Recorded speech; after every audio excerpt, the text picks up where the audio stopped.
everyone, welcome back to another class of biodiversity and conservation. So in our last class we have discussed about loss of biodiversity, the causes and the effects of biodiversity loss. Today we are going to discuss about conservation of biodiversity. So the term biodiversity conservation means to protect the biodiversity, to uplift the biodiversity, to manage the biodiversity in order to derive sustainable benefits. Sustainable benefits means to meet our present need, and also the future generation can also meet their need from the biodiversity. Okay. Biodiversity means to protect the biodiversity. The biodiversity need to be protected from the verge of extinction, to uplift the biodiversity. The number of species in the biodiversity need to be increased. To manage the biodiversity need to be managed so that it can be protected and conserved. Okay, and these all things should be done to get the sustainable benefits. We also get the resources from the biodiversity, and the future generation can also get the resources from the biodiversity. Okay, so what are the main reasons for biodiversity conservation? Why should we conserve the biodiversity? So there are basically three main reasons. They are narrowly utilitarian, broadly utilitarian, and for ethical reasons. So let's discuss these reasons one by one. First one is narrowly utilitarian, means the use of biodiversity in our day-to-day life. Like we use biodiversity as our food. We get our food from plants, animals. We use the firewood, we use the fiber, we use timbers, we use construction materials from biodiversity. The industrial products, all the raw materials used in the industry are from biodiversity. And the medicinal products, above 25% of drugs which we use in our everyday life are derived from 25,000 plants. From this you can understand how much these plants are important for us in making the medicines. Okay.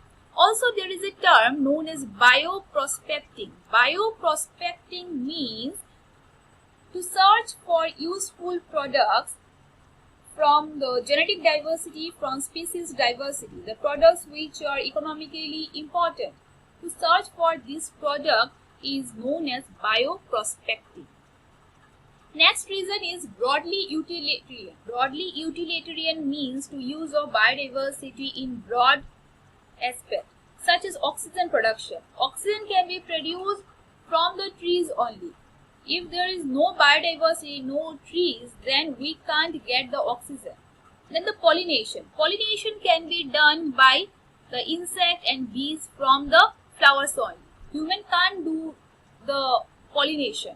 So we need to conserve the biodiversity for this oxygen production, for this pollination, and also the aesthetic pleasure. Aesthetic pleasures means the pleasure which we derive from the biodiversity, like walking in the nature, traveling in the nature, exploring the nature, and watching flowers, birds, and other organisms in the nature. This gives us some pleasure.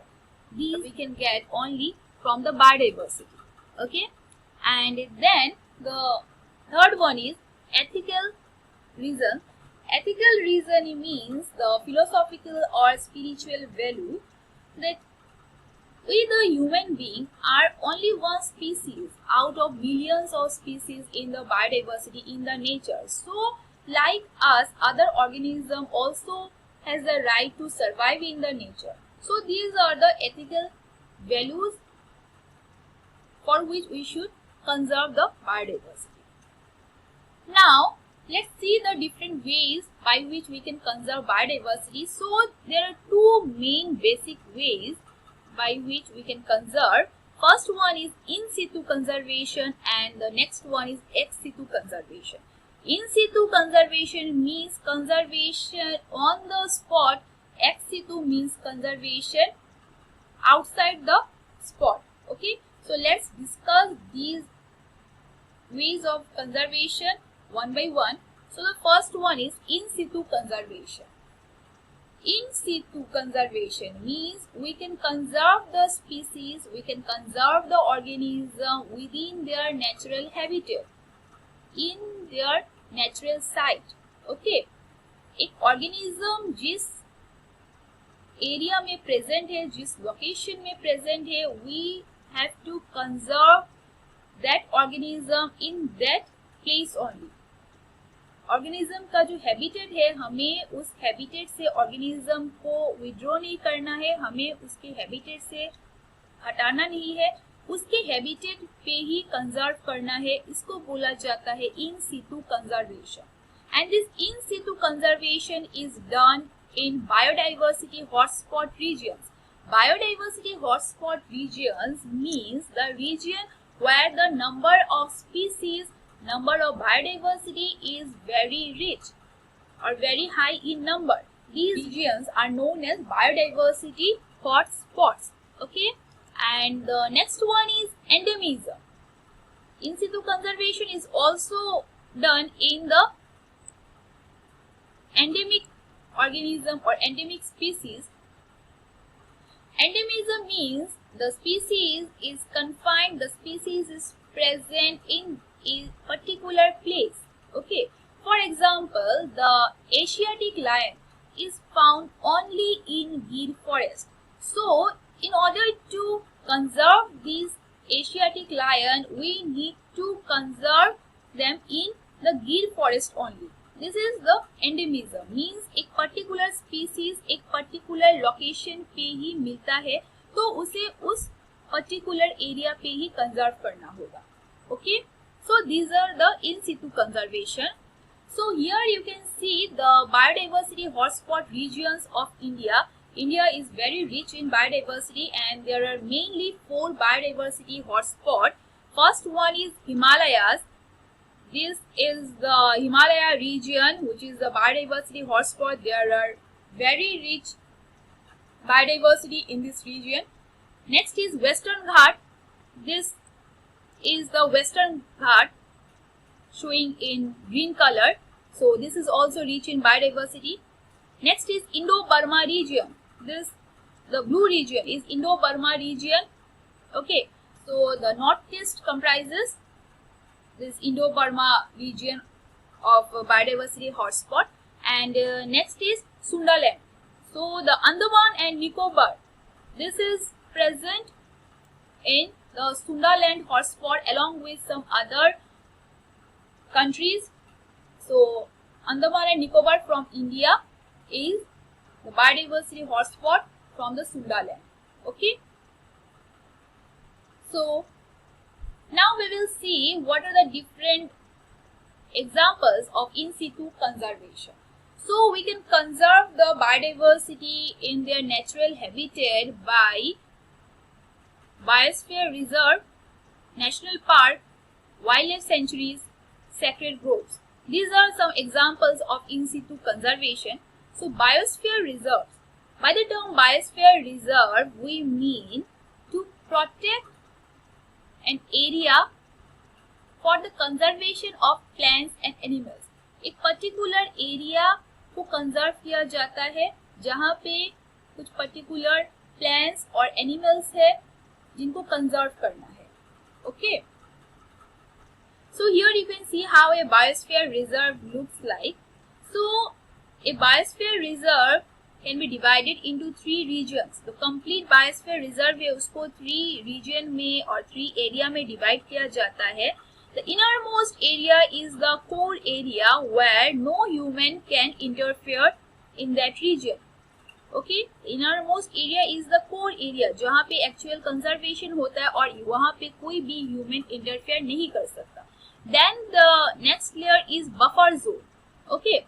In the buffer zone, only for research purposes and educational purposes, some peoples are allowed. Okay. Other than that, no public are allowed in the buffer zone. This is also a restricted area. And the outermost area is the transition zone where people can go in that area. Okay. So these are the 3 areas of biosphere reserve. So India has a total of 18 biosphere reserve and Assam has 2 biosphere reserve. So these points are important, you should remember. Assam has 2 biosphere reserve which are Manas Biosphere Reserve and Dibru Saikhowa Biosphere Reserve. So these are the 2 biosphere reserve from Assam, and India has overall 18 biosphere reserve. Okay. Next is the national parks.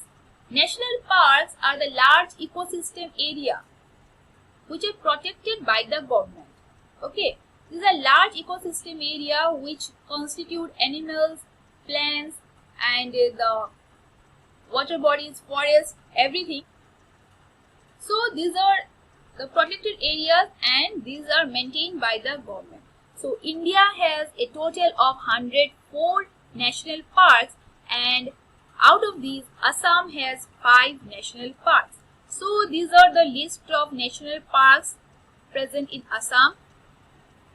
Kaziranga National Park, which is famous for one-horned rhino, Manas National Park, Nameri National Park, Dibru Saikhowa National Park, and Orang National Park.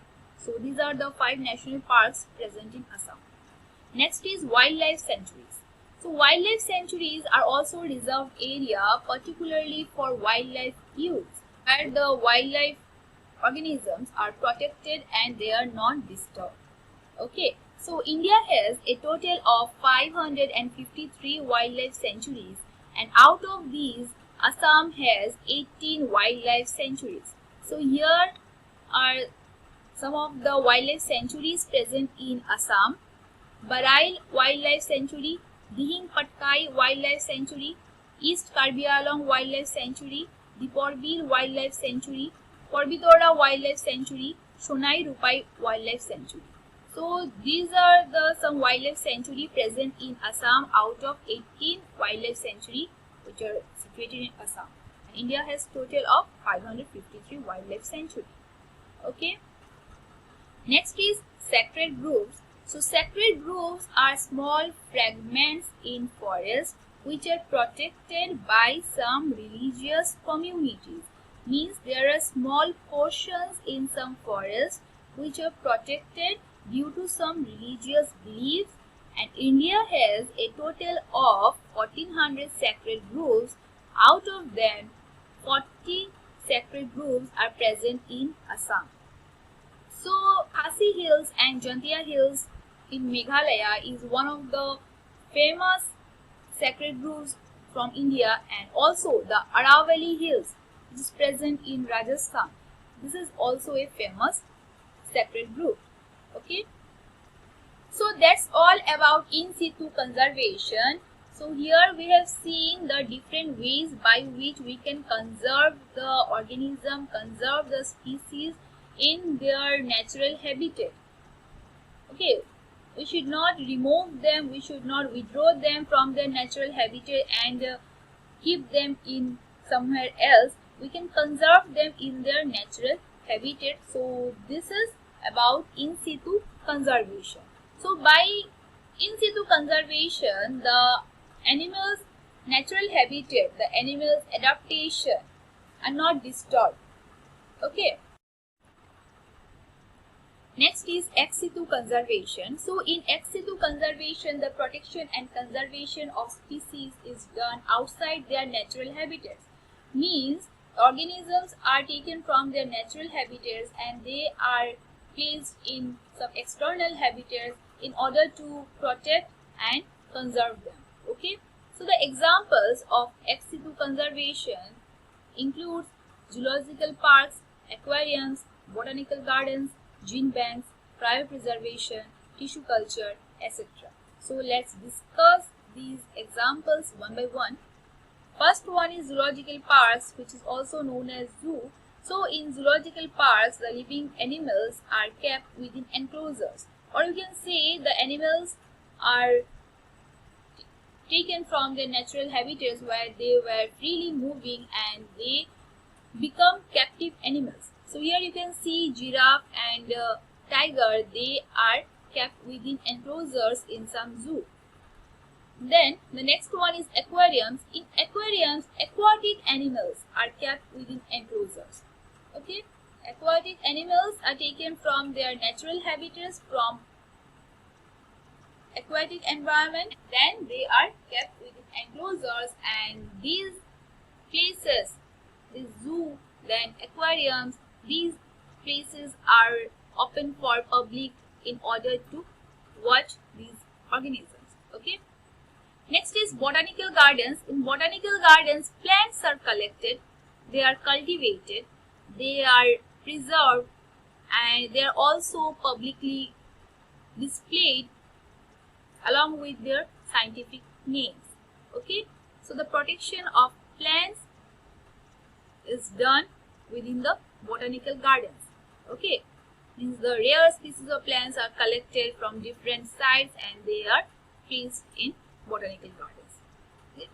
Next is gene banks. So gene bank is the bank where genes, means the genetic materials, are conserved, genetic materials are stored. Okay, so in gene banks, the eggs, the sperms, the seeds, these things from different organisms are stored, are conserved, so that the genetic material can be preserved. If the organism get extinct, the genetic material can be preserved, so that from genetic material, then through cell culture, tissue culture, they are again grown into the organism. Okay. Next is cryopreservation. This cryopreservation is a technique by which cells and the tissues are preserved at very low temperature. So what happens at very low temperature, which is done by liquid nitrogen, solid carbon dioxide, etc., which have very less temperature. So the main principle of cryopreservation is that in low temperature, the activity of cells get arrested, they stop, and their activity can be regained when they are taken out from the low temperature. Okay, so by this technique, by cryopreservation, many different types of cells and tissues are being preserved. Okay. Next is tissue culture. So tissue culture is a technique by which an organism can be grown from its tissue. Okay, the tissue from any organism, either it is plant or animals, they are grown in an artificial medium, and from this technique, from a single tissue, a full organism can be developed. So this is another method of ex situ conservation. Okay, so here we have seen in ex situ that there are several different methods which we can use in order to conserve organisms. So basically in ex situ conservation, we use those organisms, or we use rare species which are in the verge of extinction, which are getting extinct. Okay, so in order to conserve them, we can't take the risk to conserve them in their natural habitat, and we need to do some more for their conservation, for their preservation. Next is about some biodiversity summit. So there were two famous biodiversity summit, or we can say biodiversity meeting, where different countries pledged to conserve, to protect the biodiversity. The first one is the Earth Summit, occurred in the year 1992, and it occurred in Rio de Janeiro, and the theme of this Convention on Biological Diversity, or Biodiversity Convention. Next important summit is World Summit, occurred in the year 2002, and the venue of this World Summit was in Johannesburg, South Africa, and this World Summit's theme was sustainable development. Okay, so in this World Summit, 190 countries had participated for the theme of sustainable development, means to use the resources judiciously so that we utilize the natural resources, and also our future generation can be benefited from the natural resources. Okay, so that's all for today, and with this we have completed the chapter biodiversity and conservation. So from this chapter we understood that how huge the biodiversity is, and we the human are only a species of these huge biodiversity, and we need to conserve, we need to protect the biodiversity. Okay, so thank you.